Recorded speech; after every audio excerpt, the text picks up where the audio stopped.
হ্যাঁ, welcome to my channel Ayan vibes. তো ISL এর প্রথম জয় পেল ইস্টবেঙ্গল।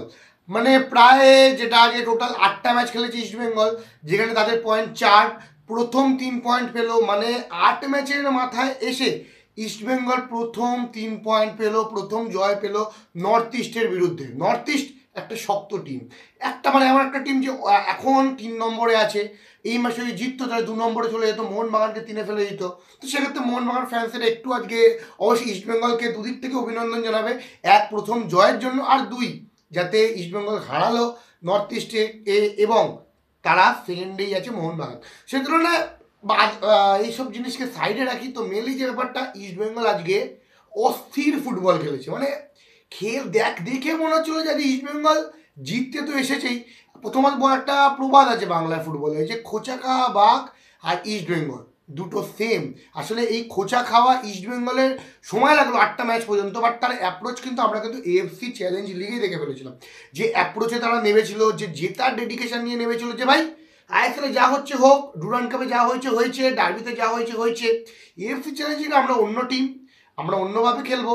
যে তুলনায় যেটা মাইন্ডসেটের ফলেই কিন্তু এএফসি চ্যালেঞ্জ লিগে সফল হয়েছে ইস্টবেঙ্গল, তারা কিন্তু পরবর্তী রাউন্ডে গেছে।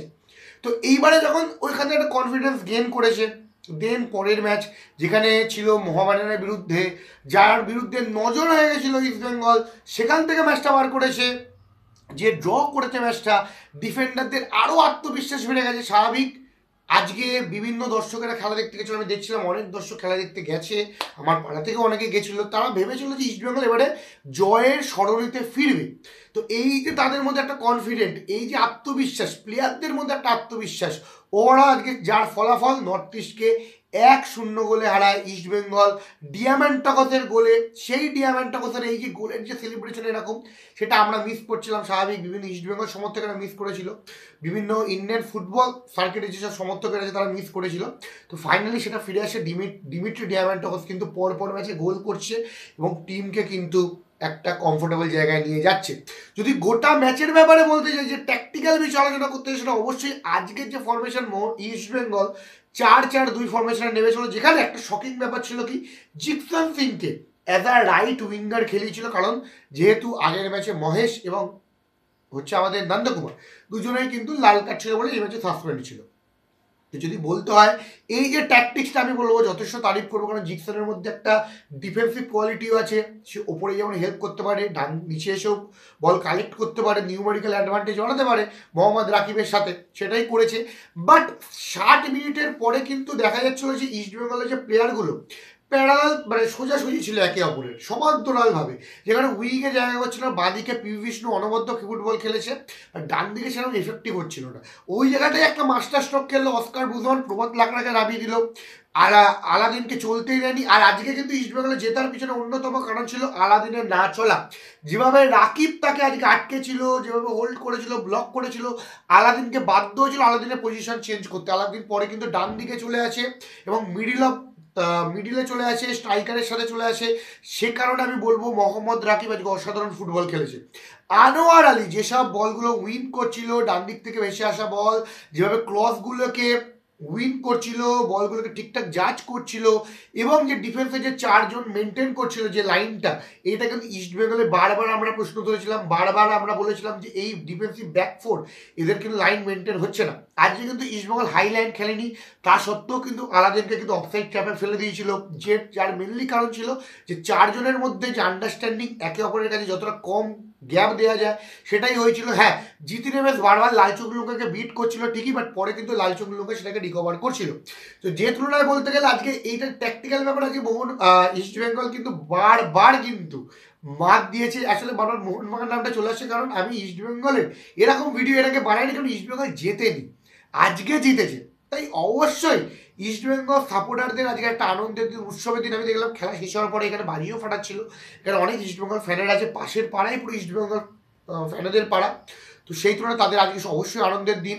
আমি as a Indian football fan এবং মোহনবাগান ফ্যান হিসেবে আজকে সমস্ত ইস্টবেঙ্গল সমর্থকদের অভিনন্দন জানাই এবং ইস্টবেঙ্গল টিমকে অভিনন্দন জানাই, যে আইএসএল এর প্রথম জয়। হোপফুলি এটা লাস্ট জয় না হোক, আরও জয় আসুক, পরপর জয় আসুক, যাতে পরের ডার্বি পর্যন্ত আমরা মোহনবাগান ইস্টবেঙ্গলের প্রপার এরাম রাখতে পারি। আর যেটা মেন ব্যাপার, যে ইস্টবেঙ্গল এবার থেকে কি ভাবছে, মানে এরপরে কি করবে। অবশ্যই ম্যাচ বাই ম্যাচ যাওয়া উচিত। এখন যদি তুমি ভেবে নেয় যে আমরা একটা ম্যাচ জিতেছি মানে শিল্ড জিতবো, সেটা হয় না। স্বাভাবিক শিল্ড যেটা এখন অনেক পরপর ম্যাচ যাও। মেন গুরুত্ব থাকবে এফসি চ্যালেঞ্জ লিগ, তারপরে গুরুত্ব থাকবে আইএসএল এর টপ 6-এ আমি যাব কিভাবে। সামনে হোম অ্যাওয়ে ম্যাচ আছে, প্রত্যেক কটা ম্যাচে পয়েন্ট আর্ন করতে হবে ইস্টবেঙ্গলকে। আর ইস্টবেঙ্গল ফাইনালি যেই জায়গায় ফিরেছে না, সত্যি বলতে ভালো লাগছে যে এইবারে প্রপার কলকাতা ফুটবল বা কলকাতার ডার্বি দেখতে মজা লাগবে। নেক্সট ডার্বি ইস্টবেঙ্গল যদি পরের ম্যাচটাও চেন্নাইয়ের বিরুদ্ধে বার করে নিতে পারে। আর আজকের ম্যাচে আমার চোখে ম্যান অফ দ্য ম্যাচ বা সরি প্লেয়ার যে ভালো খেলেছে সেটা অবশ্যই সৌভিক চক্রবর্তী। সৌভিক চক্রবর্তী মাঝমাঠে যে মানে আনসাং হিরো কি করে না, মানে যারা মানে অনেকে যারা দেখে, যারা গোল দেখে বা ডিফেন্সে কিছু ভালো কিছু দেখে, সৌভিক চক্রবর্তী যেভাবে অ্যাটাকে হেল্প করেছে, যেভাবে ডিফেন্সে নেমে এসে হেল্প করেছে, যেভাবে আলাদিনের পা থেকে বলগুলোকে উইন করেছে, সেটা কিন্তু অবশ্যই তারিফ করতে হয়। ম্যাচে দুটো রেড কার্ড হয়, একটা বেমামারের রেড কার্ড যেটা অবশ্যই জেনুইন ছিল। আজকে রাহুল কুমার গুপ্তা অবশ্যই ভালো ডিসিশন দিয়েছে, এবং লালচুংলুঙ্গা যে রেড কার্ডটা সেটাও জেনুইন ছিল, কারণ সে বলটাকে রিসিভ করতে পারেনি, পরে তাকে পিছন থেকে ঠেলে দিয়েছে, তো সেভাবে রেড কার্ড জাস্টিফাই করে। বাট এই লালচুংলুঙ্গা অলরেডি দুটো রেড কার্ড হয়ে গেল তার, মানে পরের সিজন যে ইস্টবেঙ্গলকে রাখছে না সেটা বোঝাই যাচ্ছে। বাট দেখা যাক, হোপফুলি লালচুংলুঙ্গা এই ম্যাচটা ভালোই খেলছিল, রেড কার্ড হলো পরে আরও কোচের ওপর চিন্তা করেছিল। বাট অস্কার ব্রুজের আশায় কিন্তু ইস্টবেঙ্গলের একটা ভালো কিছু ঘটলো, যেটা প্রফেসর কার্লোস কোয়াদ্রাদো করতে পারেনি। কার্লোস কোয়াদ্রাদো ভাবছে যে এই ইস্টবেঙ্গল যদি আমার সময় একটু ভালো ফুটবল খেলতো তাহলে কি না কি হতো। যাই হোক, তো আজকে সমস্ত ইস্টবেঙ্গল ফ্যানেদের অভিনন্দন, ইস্টবেঙ্গল টিমকে অভিনন্দন, প্লেয়ারদের অভিনন্দন যে প্রথম জয় পাওয়ার জন্য, যেটা শেষ জয় না হয়, আরও জয় আসুক, আরও ভালো খেলুক ইস্টবেঙ্গল। তো আপনাদের কি মতামত অবশ্যই কমেন্ট বক্সে কমেন্ট করে জানাবেন। ভিডিওটা কেমন লাগলো অবশ্যই কমেন্ট বক্সে কমেন্ট করে জানাবেন। ভালো লাগলো অবশ্যই অয়ন ভাইবসকে সাবস্ক্রাইব করবেন ফুটবল এবং ক্রিকেটের আপডেট রিভিউ পাওয়ার জন্য। অবশ্যই সবাই ভালো থাকবেন।